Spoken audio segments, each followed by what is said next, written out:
So yes, Melissa, over to you, my lovely. Hi, good morning, everyone. I apologize first for my voice, but am I clear? Can I be heard?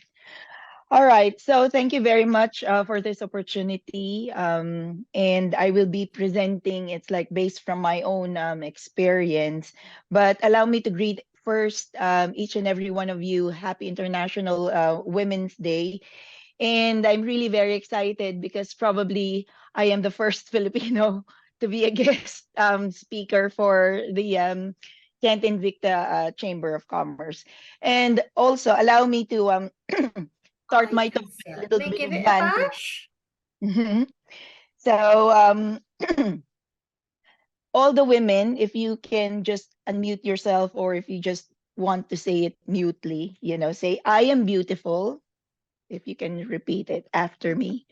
I am beautiful. I'm Say beautiful. it from the bottom of your heart. I am beautiful. I'm I am I'm beautiful. blessed. beautiful. I am beautiful. Too beautiful. I am blessed. I am I am blessed. blessed. I am blessed. I am strong. I am I am strong. I am strong. strong. And I am complete. I am I I am am complete. Complete. complete. I am a woman. I I am I'm am a a a woman. woman. All woman. right. So yeah.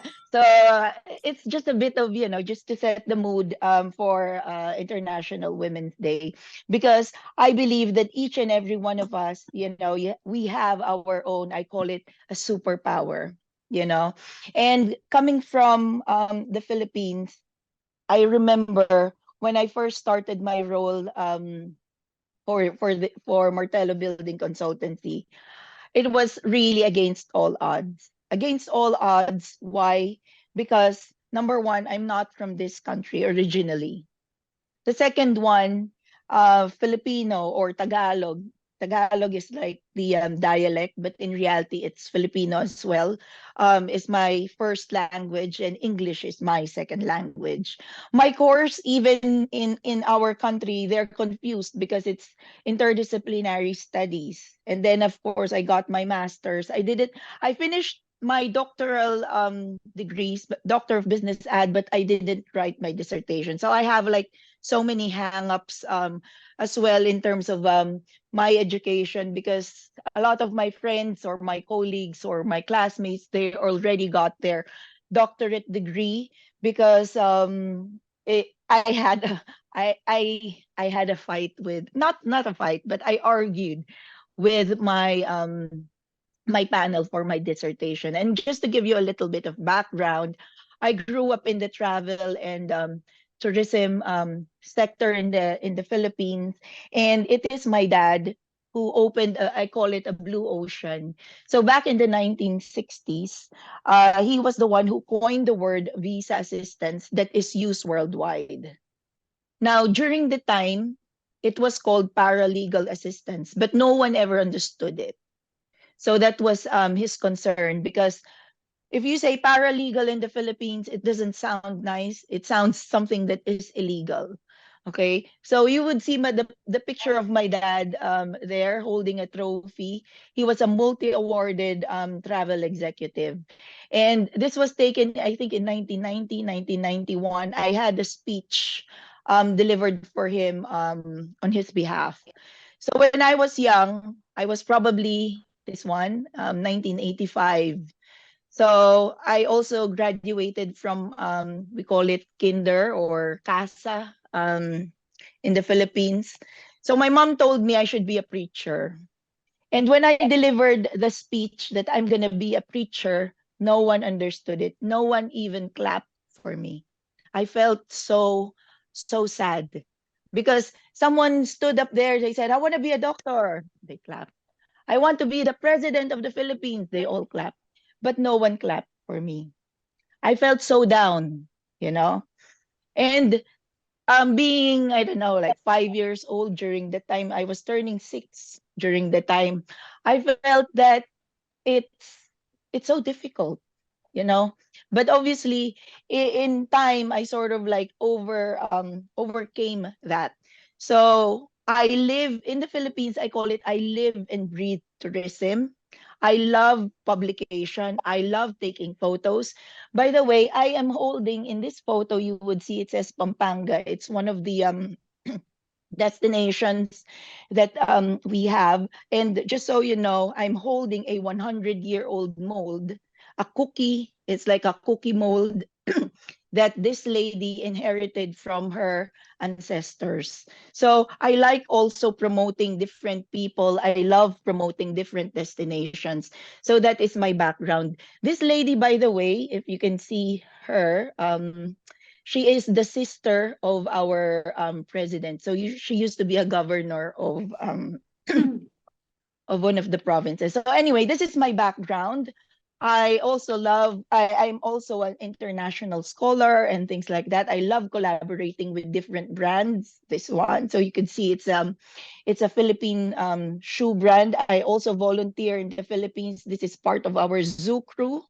And I was also sent to Paris because I won a shampoo contest. Imagine, I'm competing with teenagers. And this was my first visit to the UK in 1997. I won first prize Manila, London, Manila. So, and by the way, this is a picture with our current president, Bongbong Marcos.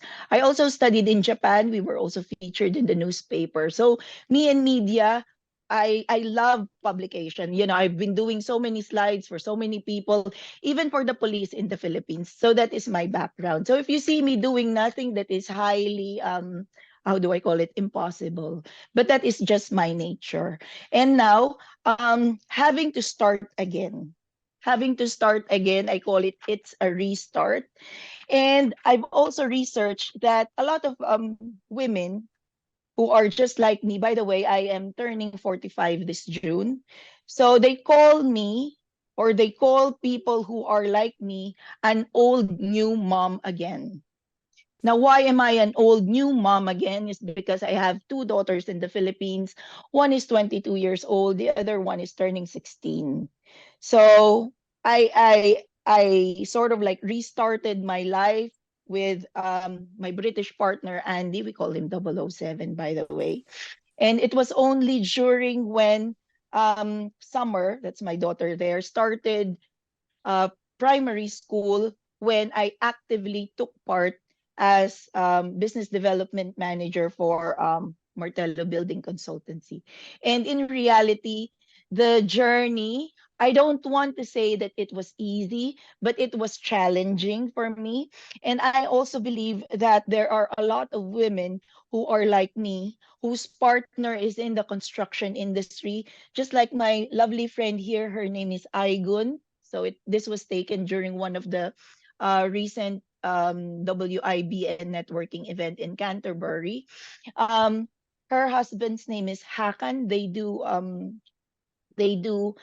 flat roofs and anything about roofs. That's the magic word that I assigned to her. So she was originally from the banking or finance industry, and because the husband has this company and opened another company, so we are both on the same boat. So I'm also helping her to get integrated in the construction industry, because I also know for a fact that it is very challenging to penetrate the construction industry, especially being a woman. And you would also see the other women in our office. This is Helen. And when I started, Turi was also working with us, but now she already has her own company, and she's also doing very well. I also attend. So part of my sort of like background is I love attending networking events. So one of them is the City of London Chamber. So if your market is also geared towards areas in London, I suggest you sign up as a community member of the London Chamber of Commerce. Number one, it's free. Number two, you can expand your network by attending whether they're online or face-to-face events. Another one is the Doyle Club. Now, again, my talk is specifically related to the construction industry, and I'm also telling you the different networking groups wherein which you can also expand your network. So yesterday I was at the Doyle Club. I invited Abby Burton from county enforcement, who's also a chamber member, and we enjoyed our time there. So if you're targeting property, construction, and facilities management or maintenance, that's a perfect venue for networking. And I also like to thank the Kent Invicta Chamber of Commerce for specifically creating sector-oriented groups, just like the Kent Construction Focus Group, because I believe that when you target a specific industry, it is much more empowering for the members to participate. And of course, I also thank you for organizing virtual events because it makes face-to-face networking much more easier. Because if they see you already online, especially during the breakout rooms, they would say, "Oh, I already know you." And obviously, you can get connected with LinkedIn. It's very, very powerful. So even before you come in, and even the moment that you meet them, it's so easy to connect afterwards. So again, I've mentioned that I'm part of the London Chamber of Commerce as a community member. And in this photo, you see that is the Lord Mayor of London. So it's also nice to meet other people because it sort of like opens doors for you, especially it's also nice to take a selfie with him. So but yeah, it's also nice to get to know big people, probably like politicians as well and things like that, because it's good publicity. I'm also a member of the Philippine British Business Council, and this guy, um the third guy in the middle, sorry, the guy in the middle, he is our ambassador. His name is Ambassador Teddy Boy Locsin, and of course the other members. I'm also fortunate to be part of the Bow Concept networking event. I love them. They're also chamber members, and from time to time they do networking events there. And I also love tours. So this is the Kent Invicta Chamber of Commerce tour of the University of Kent. And one thing I found out about walking tours is that it's much more relaxed. So if you feel like, you know, not only just exercising, getting more steps, and getting new people, I strongly suggest that you attend the KICC walking tours. And of course, I'm also part of BNI.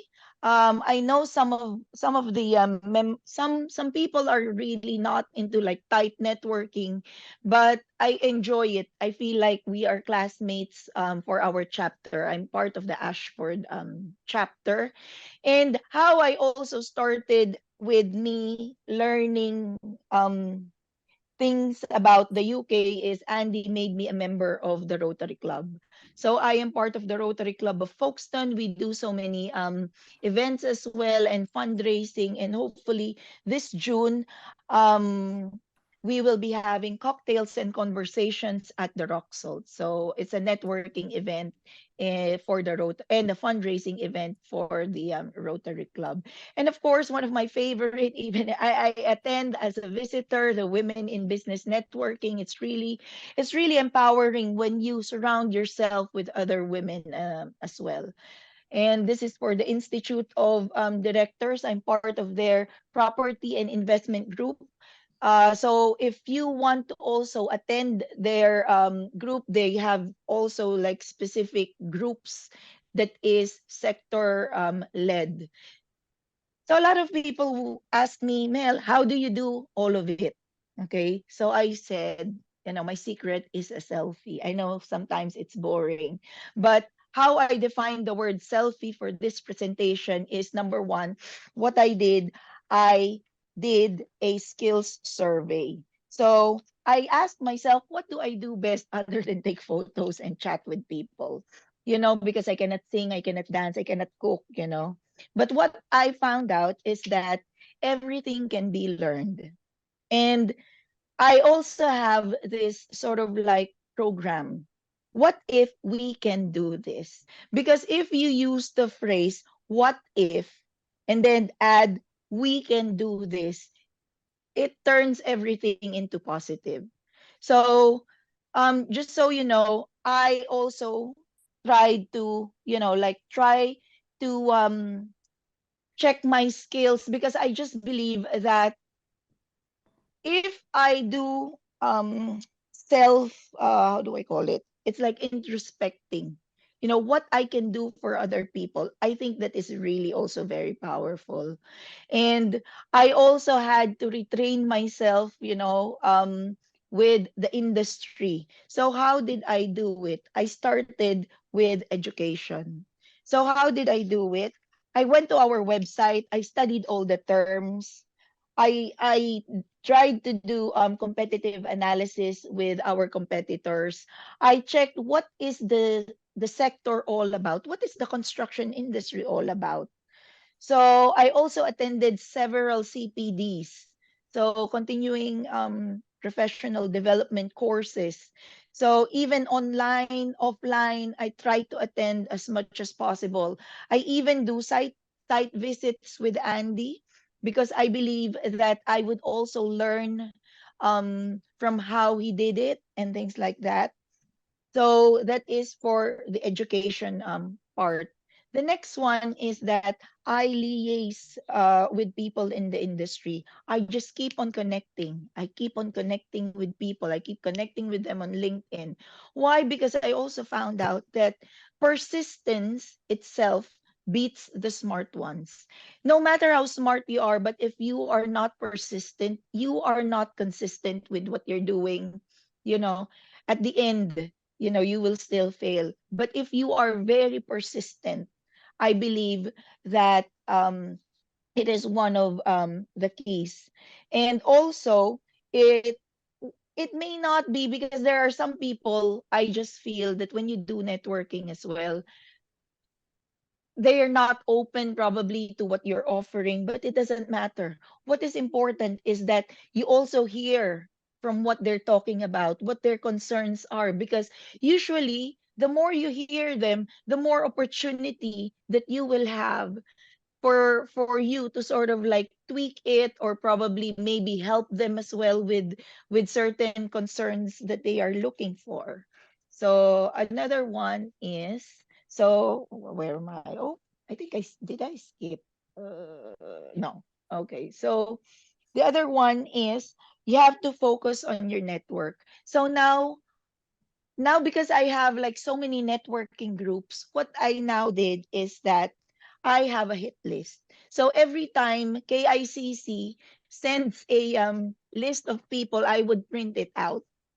Okay, I call it my hit list. And for people who have met me, I highlight everyone. So in the list, okay, in the list, I mark people who I already know, and then people who I want to know. And I also ask, the best way to ask is Victoria. That's the tip. You can ask, or Victoria, Marion, or Kaz, ask them, can you help me introduce to this person? Because it creates a shortcut. And it's also nice when someone introduces you to them. It sort of like has that goodwill, I call it. And I remember, I always remember, in one of the banners, it says, of KICC, it says, your network is your net worth. Again, your network is your net worth. Okay. And it also says it's who you know. Okay. That actually matters. But I have a but. Do they know you? So, do they know you? Another one, how well do they know you? What message do they know of you? Because these are also important things to think about when networking and trying to build relationship with people within the industry. And one tip that I always found very, very effective is that when you have a group of people who are like your friends, you know. So Anita, for instance, Jonathan, Abby, when I see them in a networking group present, we exchange our notes. Oh, can you introduce me to this? Or if ever you see this person, please, pull me out, and introduce me to here. Or if probably I've been talking for like 10 minutes with this person, rescue me. So those are like pre-agreed sort of like conditions that you can also do. And you get to maximize to meet more people because you tandem with a group or groups of people that you know. I think it's only here in the UK that everything is solved with a cup of tea. In the Philippines, if you say tea, they would scratch their head. Why? Because in the Philippines, the iced tea is much more popular, and the iced tea is not like an iced tea that we drink here. It's a sweetened powdered version. That's what we call it, the iced tea. Anyway, but here I found out that when you want to have conversation, they always drink it with a cup of tea or coffee. And it's always good to initiate that conversation, especially when you're out there networking. And all you have to do is just smile because no one turns down a genuine smile. A lot of people they just smile like that. But you can recognize if the smile comes from the heart or not.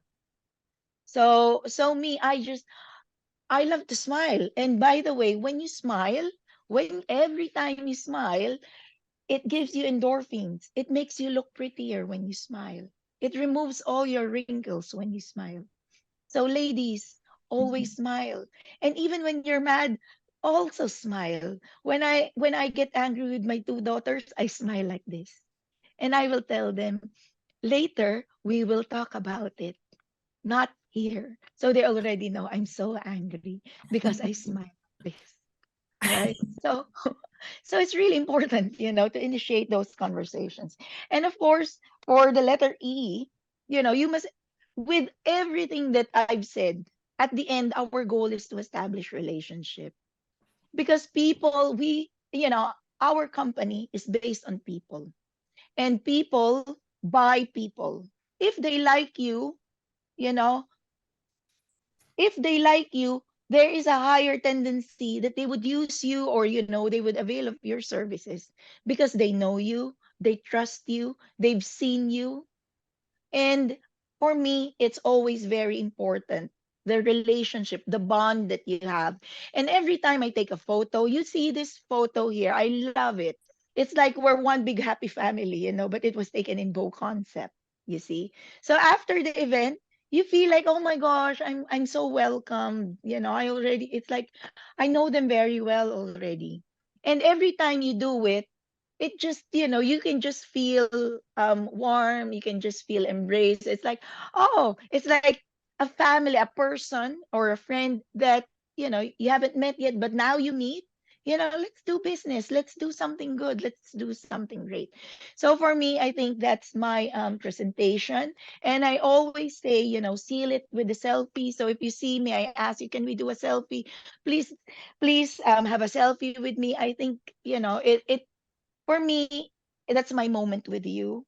And for also me to remember you, what you do, what you sell, what your services are. So it's really very important. And by the way, this beautiful lady with me, her name is Rowena Romulo, and she has a restaurant in London. The name is Casa and Kin. So if you fancy, let's say, a Filipino something Filipino food with a twist. It's in Soho, so you can message me. And by the way, it's International Women's Day, so I am wearing my upcycled Filipino costume that I made. So the sleeves like that. So we call this the Imelda sleeves. Yeah. And this one was made, it was attached through the help of my friends from the Folkestone Repairs Together, courtesy of Counselor Abena Akufo Kelly. So yeah, so there again, if you have questions, let me know. Maybe later we can do it. I don't know, but the next speaker would be my very beautiful friend Katherine Vass from the Women in Business Networking. The Women in Business Network. Yeah, there. Oh, thank you, Abby. I think I hope I did not talk too much, and I think I'm still bang on. Melissa, you were brilliant. You were absolutely brilliant. And you know, on a personal note, sorry, I'm just trying to figure out how to get this full screen. On a personal note, I agree with everything that you've said in your presentation in terms of, you know, building your network and what that looks like. And it's not about trying to sell to other people when you're in a room. It's about establishing relationships, building relationships, and ultimately creating, a genuine place for you to be able to build a relationship from. So thank you for your support, Melissa, and also Thank you, Claudia. to the Kent Okay. and Victoria for inviting me and giving me the opportunity to have a talk today. So I'm Katherine Vass. I'm the franchise owner of the Women in Business Network here in Kent. We started a year ago, so it's been a real crazy year, really, of launching lots of different groups throughout Kent. And really, we're a national network. So I think across the UK, there's, I don't know, however many different locations, maybe 50, 60 different locations of the Women in Business Network. And there's lots in Essex, there's lots in London. And I moved to Kent, and honestly, there was nothing here just for women. And I wasn't really sure, you know, I live in a village, I don't have children, and I do have a dog. So I quickly met anybody who was 70 plus with dogs, which was fantastic. But honestly, I wanted to grow my network and really establish a life here in Kent, for want of a better description. So I became a franchisee. It's a bit of a sort of extreme situation to take over a franchise, but honestly, I can say it's been the most incredible year, and I feel very lucky to have met so many utterly fantastic and inspiring women. Each month I get to listen to different women's stories and learn more about their businesses within the little groups that we have. So currently we have groups in Kings Hill, in Canterbury, in Thanet. I just launched New Ash Green near in Longfield, and we're going to Westerham later this month. So it's coming down the track, and as I said, it's just been a whirlwind of experience, and the energy in a room when it's a room full of women. And I'm not anti-men. I just want to get that out there. I love men, and but it's just a, you know, we're not trying to replace any other type of networking. We're just a part of an ecosystem. And I think, you know, you can see from Mel's slides how many different ecosystems that Mel networks in. So they're in London, they're in Kent, they're here, they're there. She dips in and out of so many different systems, and that enriches her business life and her personal life, and the Women in Business Network is part of that. So yeah, I just really wanted to I guess explain a little bit more about what the landscape is, you know, for women in business, and what that looks like professionally here, specifically in the UK. So there's an organization called the Fawcett Society. So it's a great organization that essentially tracks women's representation in society. So it's keeping our finger on the pulse of, you know, where we're at as a society. It's called the Sex and Power Index, which I love the name of. This is the stats from 2022. So it's a biannual report. So presumably there will be an update on this sometime this year. But essentially what it's doing is charting the progress towards equal representation for women in top jobs across the UK. So this is just a quick snapshot at Parliament and politics. The Parliament change is coming a little bit too slowly. So we're not really represented anywhere where we need to be from a, you know, a parliamentary MP perspective in Westminster. women need to be sitting at the table. We need to be part of the conversation.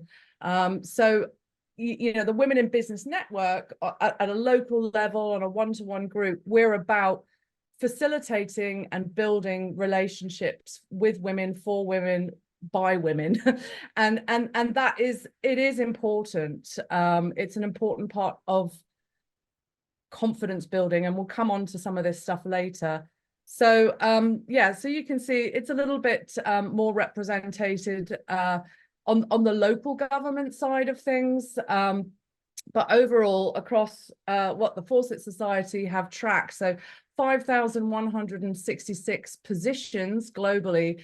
The Sex and Power report found that women just make up under a third, so that's 32% of the total. So that means 919 women are missing from some of the top roles in our society here in the UK.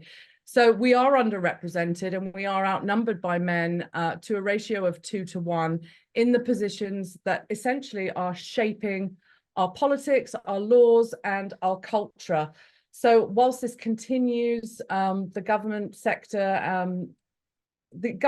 and leaders are essentially, we're missing out on the skills and the capabilities and the inputs and the perspectives that women can offer, not only to business, but to society more broadly. And so, yeah, I'm very, as you can tell, passionate about what this looks like, because it's extremely important, not just for us, but for future generations. The saddest thing is that actually women of colour are vastly underrepresented at the highest levels of some of the key sectors, and most alarmingly, they're almost missing entirely from senior roles such as Supreme Court justices, metro mayors, police and crime commissioners, and other FTSE 100s. So I guess the purpose and the point of what I want to talk about today is, yeah, we're doing great, but there's still a real long way to go in terms of, what we should be aiming for to have equity in our society and gender equality. So, you can see elsewhere somewhere in society by these statistics that, we're doing okay, that things are improving, but there's still so much more that could be done. So if anybody's interested, maybe I'll send Victoria the links afterwards to the Fawcett Society, and of course you can go and check this out. So I can't see my time, so somebody might have to keep me on time because I don't know what I'm doing. I'm just looking at my PDF at the moment. You're so absolutely fine, Katherine, no worries. Okay, great, thank you. So calls for change. So some of the calls for change in 2022 that the Sex and Power report looked into was really to increase the number of women in positions of power and put action plans in place to make sure that those are met. I can't stress highly enough how important it is for women to have a seat at the table at the most senior levels. Without those positions, we really are missing out a lot. Obviously, there's been a huge amount of press around, improved gender pay gap reporting. I can't remember which council, I think it was Birmingham Council earlier this year, had to put itself into administration because there were so many legal court cases about gender pay gap that it had caused them such a financial burden. But actually the reality is why are you just not paying women the same in the first place, to get to the point where actually the judicial system is backed up with court claims because people have been so underpaid, women have been so underpaid. It's shocking and it's terrible, and I think there is a long way to go to improve what that might look like. And then, of course, we need some action plans to establish bodies and sectors where women of colour are going to be represented and have a seat at the table of top. And then the fourth part, which again I'll sort of come on to in a moment, is really about flexible working. So, women are the caregivers or the care providers. We're having children, we're looking after relatives, we're an aging population. There's so many different things going on here. And ultimately the brunt of that comes to us, and women who are members of my network, you know, their biggest absence reason is because of a caring issue, whether it's a childcare issue or whether it's something else. And that is because they're being valued less, they're being paid less, so their husbands are earning more. And there's nothing wrong with men earning money, but women should also have the opportunity to play their role in society and grow. So I just thought I'd give another sort of quick view of what's going on here in the UK. So there was 15.66 million women in the UK aged 16 and over in employment between October and December 2022. So since the start of the pandemic, the global, the gap between the number of women working full-time and the number of women working part-time has widened. So again, women's domestic roles are crucial to their pension disadvantage. So this is a real problem for women. I've got a lot of family lawyers in my groups who talk to me specifically around what's going on with perhaps when women get divorced and they think, oh, great, I'm getting the house, but actually they're not getting a future pension contribution from their husbands, and they end up in poverty later in their lives because they have not been represented. So I'm all about equity. I'm all about women understanding more about how they can empower their life. So yeah, it's a big problem. And according to the Office for National Statistics, the median earnings for female employees working full-time was £584 in April 2022, compared to £683 for full-time employees for men. So again, coming back to motherhood and the gender pay gap analysis by the Institute of Fiscal Studies, it finds that the gender pay gap can be traced to essentially child penalties. So, you know, if the average earnings of men are almost completely unaffected by parenthood, the women's earnings, essentially they fall sharply, and then they are getting a much lower rate for the level of their growth. So they are really like serious topics, and we do need to talk about them as a society. So what's the upside? For me, I'm like, yes, let's find the potential. Let's find women unlocking their own potential. You know, the Rose Review was looking at what the impact on the UK economy could be if women were empowered to grow and scale their businesses. So 250 billion is a number that's been floated around if women started and scaled their new businesses at the same rate as men. So it's not that women lack ability or ambition, but only 1 in 3 entrepreneurs is actually female. So the gender gap is equivalent to 1 to 1 million missing businesses.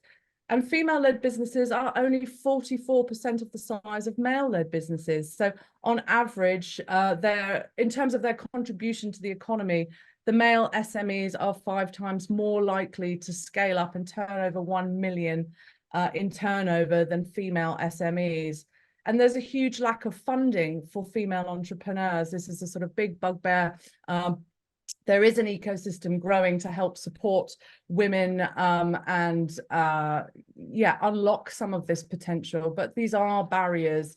But one of the most concerning aspects around the data around women in business is the lack of funding they get.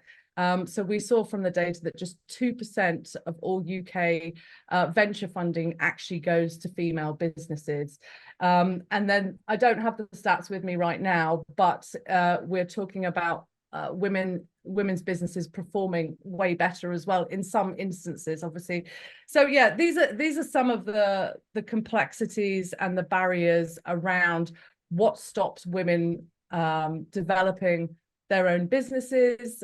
So there's many complexities and stereotypes around women in business, and they come back to society as a whole. So they're not mutually exclusive. You can't have one without the other, and we need to find solutions to be able to offer women more opportunity to, you know, financially secure their own future. You know, as I said, childcare is a big issue. It's certainly, from my perspective, the number one reason, not just childcare, but just care generally, the number one reason why women have to last minute cancel, because they do not have an ecosystem or a support system in place to enable them to do the things that men don't even think about in the nicest possible ways. They just get on and do what they're doing. So the Rose Review in 2022 said over 50% of female-led businesses and leaders and entrepreneurs reported finding access to funding and investment so hard, and compared to just over 40% of their male equivalents. So it's happening, it's real, and we need to be able to put things in place to better support women. Making entrepreneurship more accessible for women does mean increasing support locally through relatable and accessible mentors, as well as networks. And, you know, that's where the Women in Business Network fits in. We're a community and we're a support system, and a lot of women really find a lot of joy by just coming to the meetings once a month and feeling like they are with other like-minded individuals. So we provide that space to come and learn and to connect, and hopefully to inspire. I think somebody's got their muty thing not on. So the Women in Business person, we're here. Our purpose is to create these communities up and down the UK to connect people locally. So my role is to, you know, create different groups across Kent and then bring those women together. So an opportunity, certainly at Christmas, we had nearly 100 women at the Abode in Canterbury, and we raised £1,300 for charity. And it was just a great way of connecting different women together. But really, as I say, the biggest issue is the care and support sector and the caring responsibilities that disproportionately impact female entrepreneurs at every step of their journey. So we need to look societally at what's going wrong here and how we can you know, look at other organizations or world leaders that are essentially delivering you know, stuff that works. So 67% of women felt that childcare duties in the past decade had cost them progress at their work, including pay rises, promotions, career development, and almost 90% believe that additional support was needed. So last year, the Women's Budget Group said the barriers to paid workforce by women mean that almost 90 billion of gross value could be added to the lost economy in the UK, Scotland and Wales, equivalent to the entire contribution of the financial services industry. So the Trade Union Congress has also calculated that 1.5 million women are kept out of the labour market because of their caring responsibilities, compared with 230,000 men, making it 7 times more likely for them to stand outside of their workforce. So the data shows that women accessing flexible work is essentially associated with lower pay. So it's part-time, insecure, 0 hours contracts in order that they can balance, you know, their childcare or their other care responsibilities. And this again is a pernicious activator of that gender pay gap. So, you know, what could we do to basically make employers, if you're not wanting to be an entrepreneur, but you do want to, you know, earn a good living and, you know, be a valued team member, you know, how does that work and what does that look like? So flexible working for women is a way of doing that. And, you know, obviously, COVID was a great accelerator of people being able to work from home. However, you know, some of that is coming back on itself now, and, you know, companies are becoming a bit more rigid in some ways, but you're locking out women.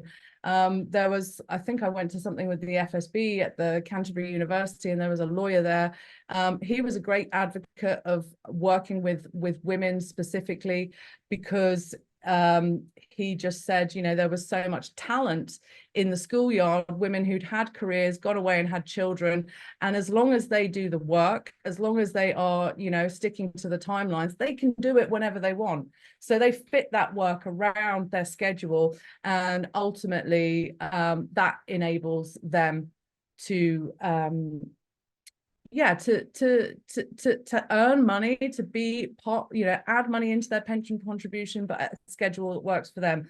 So I guess some of the reasons why women don't decide to take the plunge to run their own business, these are sort of 3 key areas. And And again, it's not because they lack skills per se, it's around risk and fear. So as you can see here, 55% are more likely than men to cite fear as the reason of not starting a business. So also we're more risk averse, you know, we're very considerate. We don't want to we don't want to upset the apple cart, so to speak. So fear, confidence, and then access to networks.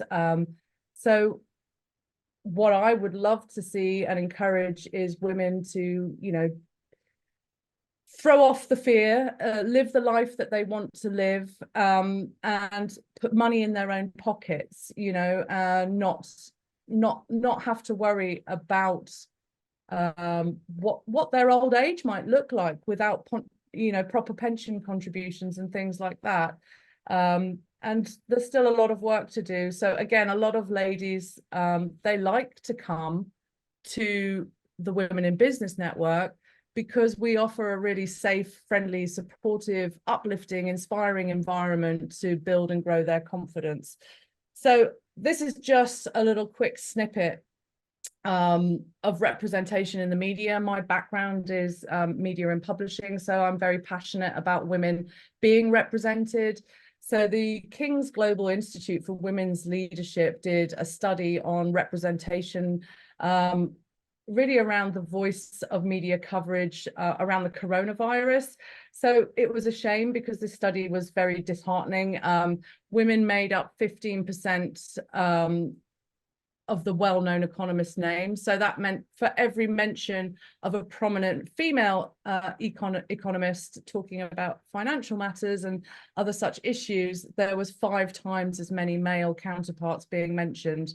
So when you're looking at the coverage of specific topics linked to perhaps a feminine topic, then women were in display, you know, they were all over the tape. So it's okay to have women talking about childcare and domestic violence, but it's not the same representation for, you know, the masculine topics like economics and so on and so forth. So you know, these things are changing. People like the BBC, they have tried to, or they are implementing what they call the 50-50, and that is trying to represent women 50-50. So I'm babbling on here, and I'm going to sort of slow down and stop in a minute, but here's some of the statistics taken from the Rose Report. Some positive and some heartwarming stuff to look at, but ultimately what the Women in Business Network is about is collectively supporting women and female founders to build a network, to build a community, to build their confidence, and inspire others to take the leap. So yeah, this is kind of what we're all about. And this is just a little look at some of the ecosystems that exist for women. You know, the great thing is that there is choice. We're in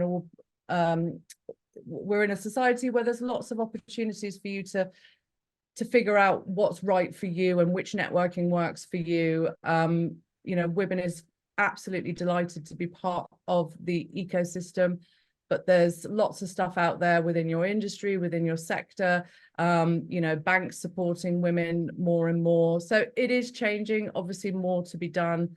And yeah, a couple of testimonials here, really just on women and how women has impacted people's lives. But I'll stop it there, and you know, thanks so much for letting me prattle on.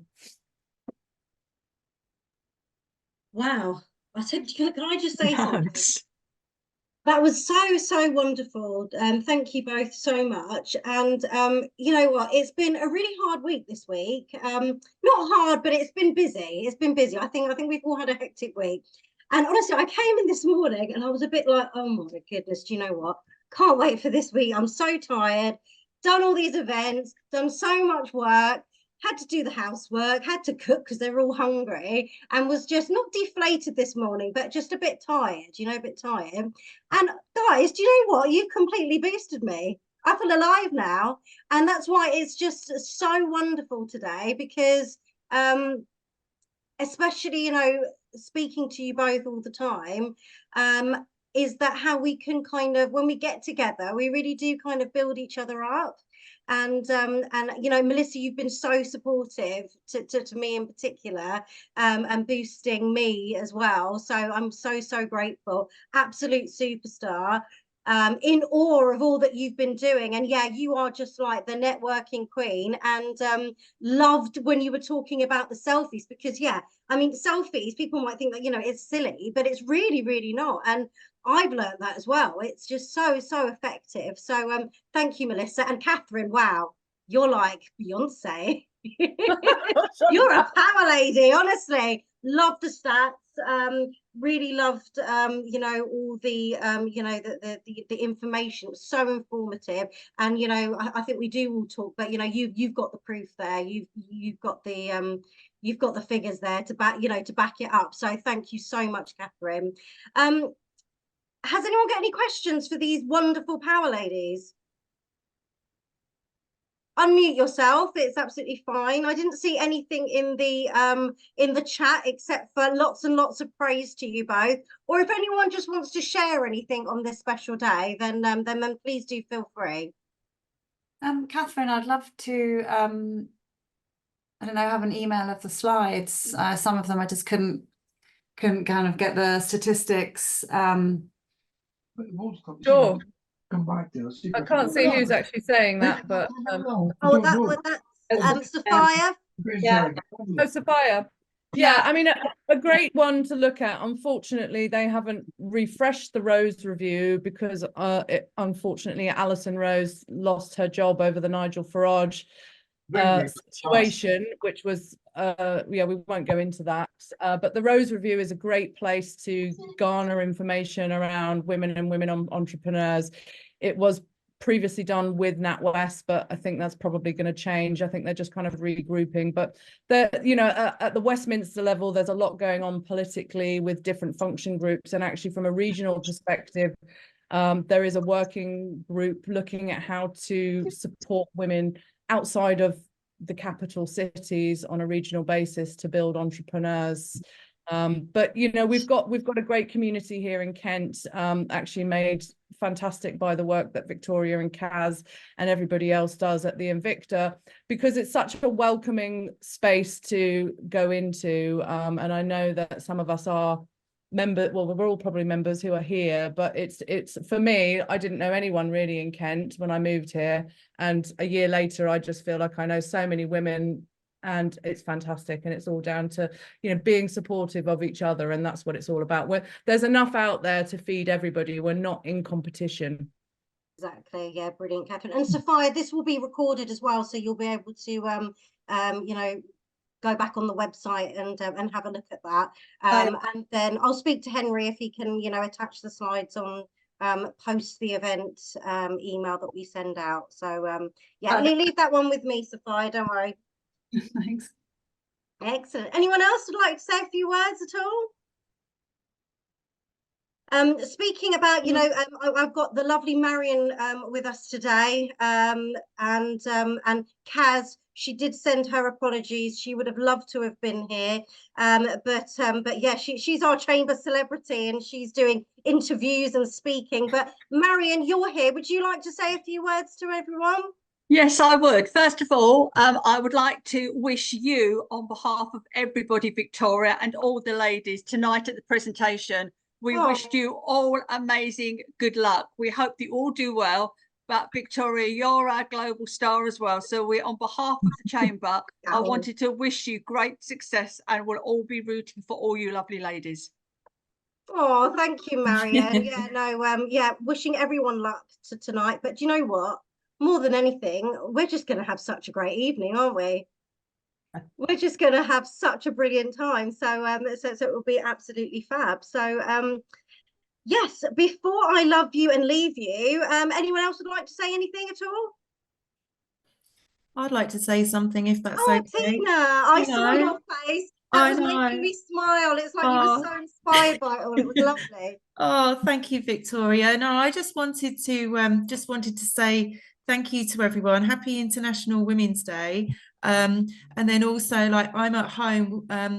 Well, it's meant to be my day off today. I have a sick child, at home in the front room. So it was just really lovely. When it was like you said, Victoria, I was feeling a bit low this morning, and today it's really boosted me. So I wish you ladies all the best for this evening. I'm sure there'll be some great photos of the event coming out as well.